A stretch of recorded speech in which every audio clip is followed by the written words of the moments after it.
아유, 여러분 힘드시죠? 수고 많으셨습니다. 일단 우리 서로 박수를 한번 격려하겠습니다. 그래, 이제 오늘 우리 생잔치 했는데, 우리 전반기나 작년보다 그렇게 많은 인원수가 온 건 아니지만, 그렇다고 해서 준비를 덜 했느냐, 또 그건 아니에요. 그죠? 준비하시는 분들이 또 성의껏 최선을 다해 준비해서, 아마도 지금 이 시간에는 여러분이 많이 좀 육체적으로도 피곤하고 힘들 거다 생각이 됩니다. 또 다음 주일에 우리 바자회 준비도 있고 해서 굉장히 힘들 거라고 생각해서 예배자리에 보니까 몇 분이 안 계셔서 아이고야 오늘 구역 모임 되겠나, 어떻게 그냥 잠깐 구역 모임을 안 하고 그냥 제가 잠깐 말씀 전하고 마쳐야 되지 않겠나 싶었는데 또 많이 오셔갖고 어떻게 해야 되겠는지 제가 고민에 빠졌는데 어떻게 하는 게 좋겠어요? 제 개인적인 마음으로는 그나마 오늘 너무 힘든데 우리 구역자님들 또 구역으로 흩어져가지고 구역 인도하라고 막 짐을 얹어드리기가 좀 미안해요. 그래서 제가 좀 말씀을 자세히 전하고 그렇게 오늘 이거 마치고 또 하는 게 좋지 않겠나. 여러분이 허락이요 해주시면 제가 그래 하겠습니다. 노회 가면 허락이요 하거든요. 그래 오늘 본문에도 보면 원래는 6월절을 1월 14일 날 지키기로 돼 있는데 1월 14일 날 못 지키고 2월 14일 날 지켰거든요. 하나님께서 사정을 헤아리시고 괜찮다 그러셨어요. 그러니까 규정이 중요하지만 하나님은 규정만 따지시는 분이 아니에요. 상황을 보고 사정을 보고 그렇게 해서 유연하게 대처하시는 분이 하나님이신데 오늘 우리 구역 모임 안 했다고 하나님이 막 야단치고 그러지 않으실 거예요. 괜찮습니다. 그럼 제가 오늘 조금 말씀을 자세히 전하고 우리 그렇게 오늘 예배를 마치도록 그렇게 하십시다. 자, 오늘 제목이 6월절을 지키라, 그죠? 6월절을 지키라 그렇게 제목이 됐는데 여러분 30장 1절에 보니까 그랬어요. 자, 히스기야가 온 이스라엘 백성에게 편지를 보내죠. 한번 같이 읽겠습니다. 시작.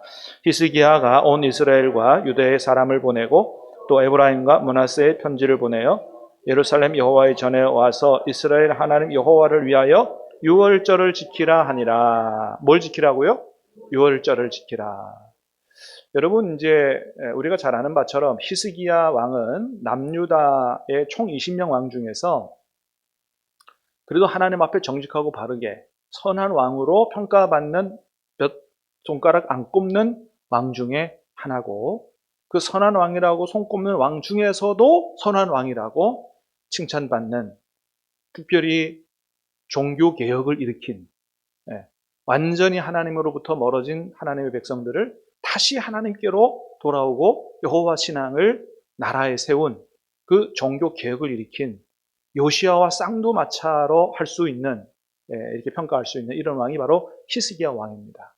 그래서 왕이 되자마자 제일 먼저 한 게 우상 숭배로 더러워진 성전을 정화하는 일을 했고 그래서 예배를 회복시켰어요. 그 다음에 이제 두 번째로 한 게 뭐냐 하면 이게 오늘 본문에 6월절을 회복하는 일을 한 겁니다. 당시에 이스라엘 백성들에게 6월절 회복이 대단히 중요하다 이렇게 생각을 한 거죠. 여러분 요즘에도 가끔 누가 이렇게 설문지 같은 거 자꾸 가지고 와서 우리 여러분이 저의 문을 이렇게 두드리면서 설문조사로 나왔습니다 하면서 이렇게 들이밀고 6월절을 지켜야 됩니다 이런 분들이 있어요. 그죠? 거기 그 6월절은 절대 안 됩니다. 그거는 누가 하는 짓이냐면 저 하나님의 교회 세계복음 선교회라고 하는 말이 하나님의 교회지 안상홍이라고 하는 사람. 안상홍은 이제 죽었죠. 안상홍이 성령이라고 믿는 안상홍 증인회 사람들이고 지금은 그의 부인 장길자가 하늘 어머니라고 믿는 사람들. 구약 성경 봐라. 6월절 지키라고 그랬고 6월절 안 지키면 다 죽인다 이랬는데 너 6월절 안 지키냐 이렇게 막 미혹하고 다니는 이단들입니다. 절대 넘어가시면 안 되고 여러분 구약 성경에서 하나님 이스라엘 백성에게 6월절을 지키라고 대대로 지켜야 될 규례라고 말씀하셨어요. 그래서 지금 히스기야가 오랫동안 지켜지지 않은 6월절을 다시 회복하고자 하는 거예요. 그러나 신약에 넘어와서 이런 모든 절기들이 예수님 안에서 다 성취됐다고 얘기하고 이런 절기들은 앞으로 올 그림자에 해당한다 그랬어요. 그림자. 골로새서에 보면. 여러분, 실체가 있고 그림자가 있으면 실체를 붙잡아야 돼요? 그림자를 붙잡아야 돼요? 실체를 붙잡아야 되는 거예요. 실체가 누구예요? 우리를 구원하기 위해서 하나님이 궁극적으로 보내신 그분이 바로 뭐예요? 예수 그리스도예요. 그러니까 이 유월절이라고 하는 절기는 그 당시 이스라엘 백성들에게 애굽에서 구원할 때, 그죠? 어린 양의 피를 발라서 이렇게 문설주에 발라가지고 그걸 보는 자마다, 집마다 심판의 천사가 넘어갔다. 죽음의 천사가 넘어갔다. 그래서 유월, 그래서 애굽에서 하나님의 은혜로 구원받은 것을 기념하여 지키는 절기가 유월절이거든요. 그 옛날에 유월절에 사용된 어린 양의 피로 말미암아 구원받은 것은 예수 그리스도의 보혈로 구원받은 것에 대한 그림자죠. 그 유월절 어린 양의 피로 말미암아 구원받은 궁극적으로 누구를 가리키기 위한 거다. 예수 그리스도의 보혈로 구원받기 위한 것을 가리키는 거다. 하나님의 구속 역사 가운데서. 그래서 옛날에 이스라엘 백성이 지켰던 절기의 유월절은 궁극적으로 하나님의 구속 역사 가운데 그림자에 불과한 거고, 우리의 구원은 유월절을 지킴으로 구원받는 게 아니고 누구를 믿음으로? 예수 그리스도를 믿고 영접함으로 우리가 구원받는 거기 때문에 우리가 예수님 안에서 예수님을 중심으로 신앙생활을 하는 거지, 구약에 다시 그 절기를 지킴으로 그렇게 하나님을 섬기는 것이 아니기 때문에 절대로 미혹을 당하지 말라. 자, 그런데 어쨌든 그 당시 이스라엘 백성들에게는 유월절을 지키는 게 중요했어요. 그래서 이 유월절을 회복함으로 말미암아 히스기야가 이 이스라엘 백성들을 어떤 사람들로 만들려고 했냐 하면 자신들의 정체성을 확실하게 확립하고자 했던 거예요. 여러분, 유월절은 어떤 절기라고요? 애굽에서 하나님의 은혜와 능력으로 구원받은 백성들이다. 우리는 유월절 지키면서 우리는 어떤 사람들이라고요? 하나님의 은혜로 구원받은 사람들이라고 하는 사실을 잊지 않도록 하기 위해서. 사랑하는 여러분, 저와 여러분도 마찬가지예요. 하나님의 은혜로 구원받은 줄로 믿으시기를 바랍니다. 우리의 노력과 우리의 선행으로, 우리의 의로움으로 구원받은 게 아니잖아요.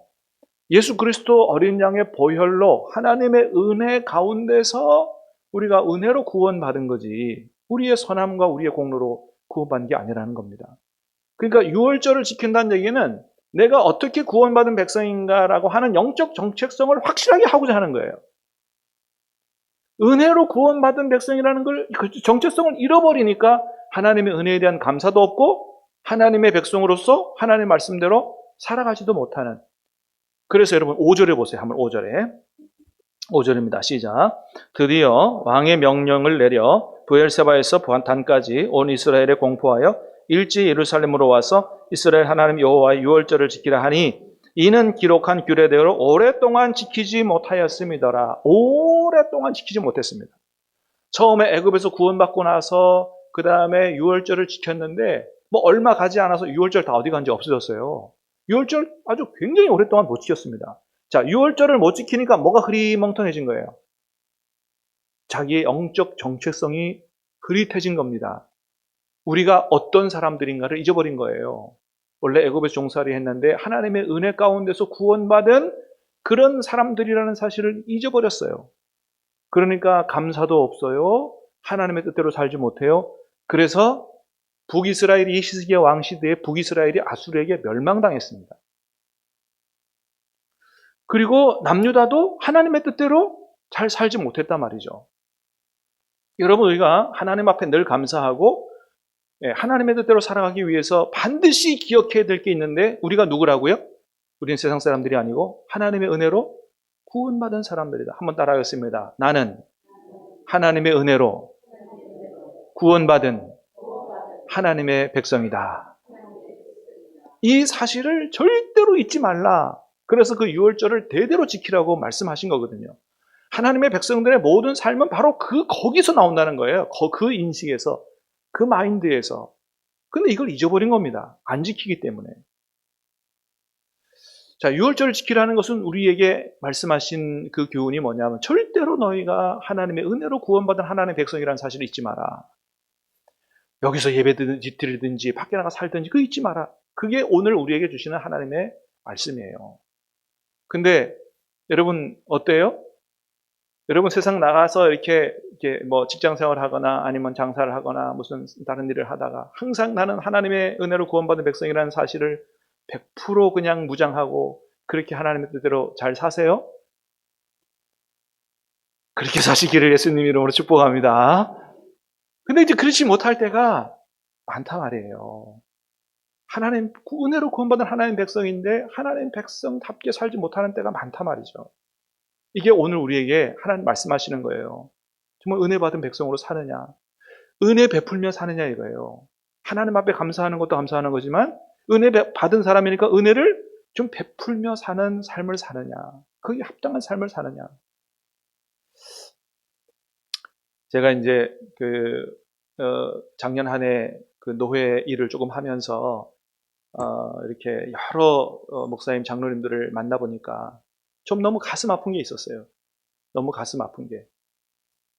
뭐 다 그런 게 아니에요. 뭐 웬만한 목사님, 장로님들 다 훌륭하세요. 정말 목사님, 장로님들만 모임에 가면은 뭐 천국이 따로 없어요. 세상에 좋은 분들은 다 거기 있어요. 근데 간혹 어떤 일이 터지고 그 일을 수습하는 과정에 있어서 제가 깜짝 놀랄 때가 있어요. 아니 왜 목사님들인데 일을 저렇게 처리하지? 아니 왜 장로님들인데 왜 일을 저렇게 처리하지? 그게 너무 좀 안타깝기도 하고 좀 때로는 가슴이 아프고. 그러니까 우리가 하나님 앞에 예배할 때는 하나님의 은혜 받은 백성으로 그렇게 예배하는데 밖에 가서 막상 어떤 일을 처리할 때는 내가 하나님의 은혜로 구원받고 하나님의 부름을 받은 그런 하나님의 종이요 목사의 장로라는 사실을 잊어버리더라 이거예요. 그리고는 세상 사람들 방법처럼 그렇게 하더라 이거예요. 절대로 이래서는 안 되겠다. 중요한 거는 정체성이다, 정체성.